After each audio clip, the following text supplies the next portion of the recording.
না, আমরা প্রস্তুত মানে তিস্তা আন্দোলনের সঙ্গে তো আমি জড়িত ছিলাম, আপনারা সবাই জানেন। তিস্তা পাড়ের সন্তান আমি।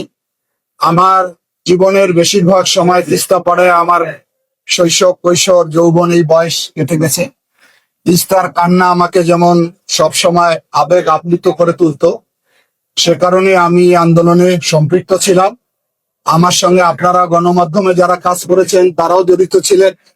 এই রংপুরে 2 কোটি মানুষের যে আকাঙ্ক্ষা তিস্তাকে ঘিরে, সেটি আমরা সবেমাত্র সরকার গঠন হয়েছে, ইতিমধ্যে পানি সম্পদ মন্ত্রণালয়ের 2জন মন্ত্রী মহোদয়ের সঙ্গে আমি কথা বলেছি।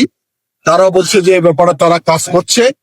আমরা আশা করি, আমি যেহেতু প্রথম সফরে এসেছি, ফিরে যাচ্ছি, আমাদের এই 2 কোটি মানুষের যে দীর্ঘদিনের মনের দাবি, এই এলাকার মানুষের বাঁচা মারার যে লড়াই ছিল তিস্তাকে ঘিরে, যেহেতু গণতান্ত্রিক ভাবে আমরা নির্বাচিত হয়েছি, বিএনপি একটি জনবান্ধব রাজনৈতিক যেমন দল, আমি মনে করি জনবান্ধব সরকারও।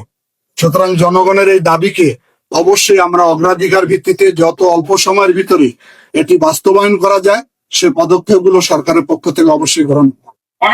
দৈনিক আজকের বাংলা .net